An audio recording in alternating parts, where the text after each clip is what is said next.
Hi there, good morning. Bright and early here, sitting in my office at my house. Heading into school here in a few, but I wanted to get your chapter 33 for A Night Divided recorded so I could post it for you. God preserve me from my friends. I can deal with my enemies. German proverb. Mama wouldn't allow Fritz and me to go back to the tunnel the next day, not even to garden. But Officer Mueller had warned us that time was our enemy, and so I decided even if there was something small I could do to help, I would. We decided to know how wide the death strip was, or we needed to know how wide the death strip was, and the only place I could get a decent view of it was from Anna's bedroom window. Somehow, I had to beg, swindle, or steal my way inside. Fritz drew me a picture that explained how to estimate the distance of the strip. The Berlin Wall was 3.5 meters high. I had to look at it and pretend it was laid out flat on the ground. Then I had to imagine another wall behind it, and so on across the entire death strip. Try to be as accurate as you can, he whispered in my ear, but if you are going to make any errors, estimate a distance wider than what we need. The worst possible mistake is us to come up to the surface inside the death strip. Since Mama didn't know about Anna and my dissolved friendship, she gladly gave permission for me to visit her.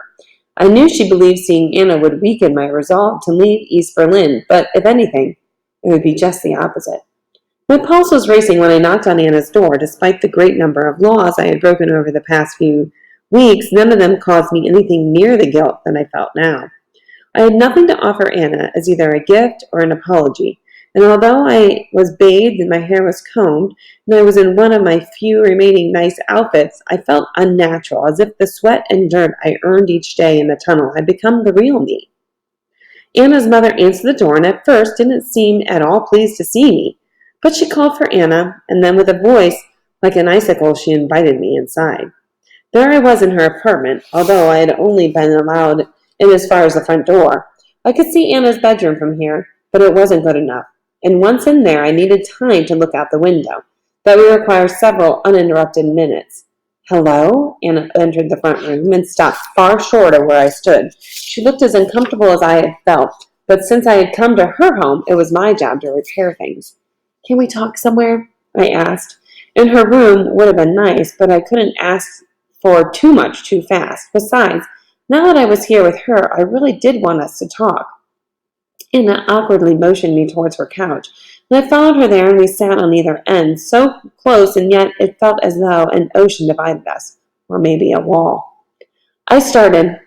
You came to help with the garden and I wouldn't let you. I've thought about that a lot since you left. I'm sorry. You've changed, Gerda, Anna said.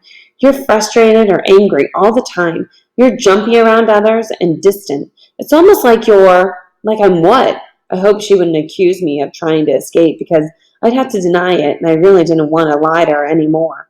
But I had to ask. She frowned. Like you're unhappy, I suppose. I miss being your friend, I said softly. That wasn't a lie. Do you? She asked, because sometimes I think you do, and then other times it's like you don't want me anywhere near you. I'm sorry, I said. I wish you could understand.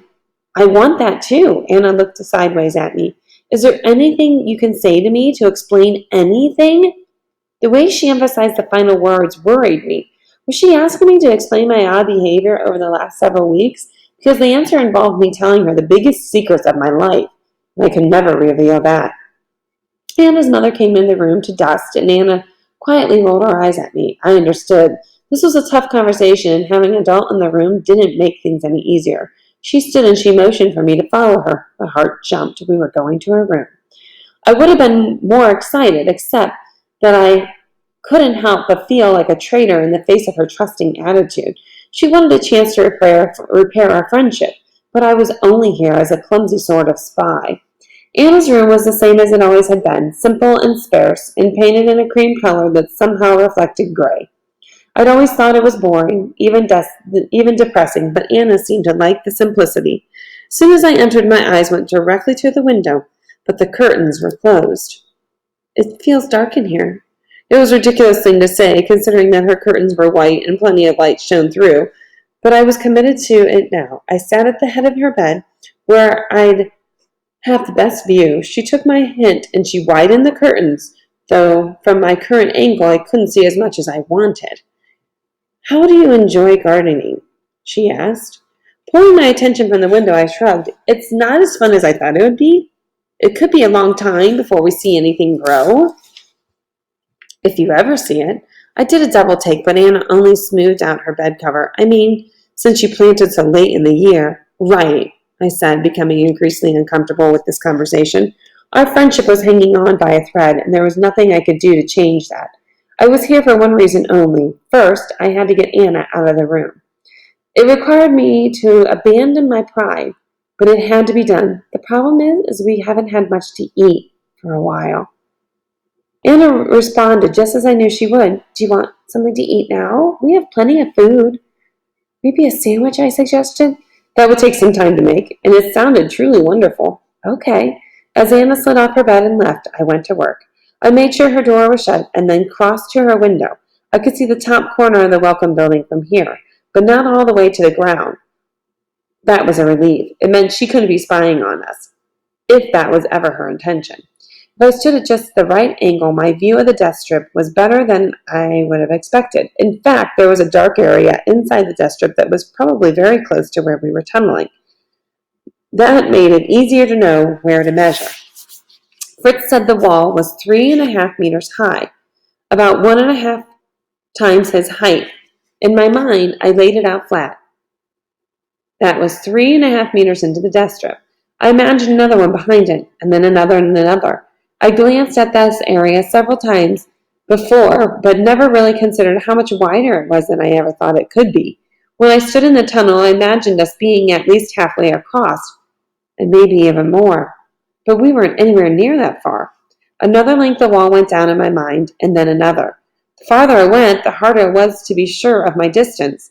So much of the open area looked the same as anywhere around it, and no matter where I stood, I was still on an odd angle. In fact, I might have lost track altogether if I didn't have that dark path of mine to keep me oriented.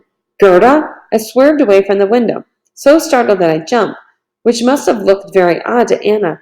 Her eyebrows pressed low. What are you doing? Nothing important. I shut the curtain and I walked over to take the sandwich from her. My mouth was full with the first bite when I added, Thank you for the food. There's more I can do to help, Anna said. My mother talked to me just now.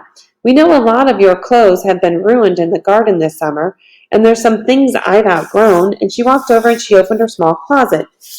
Would it offend you to take any of the things I can't use?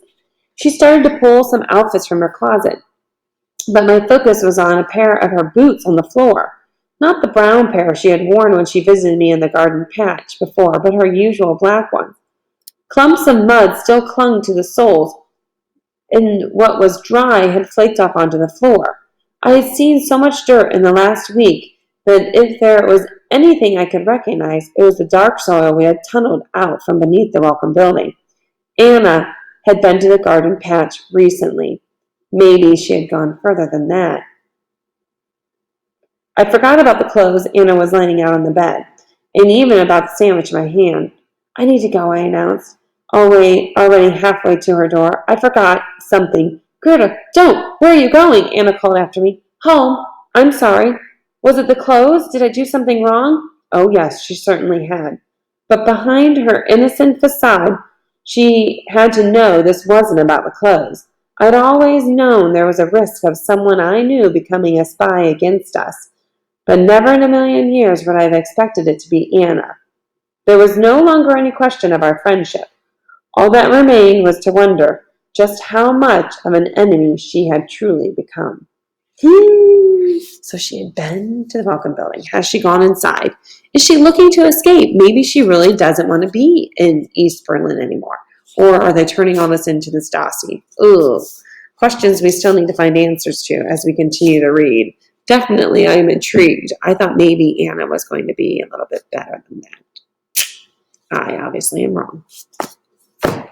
Thanks for listening.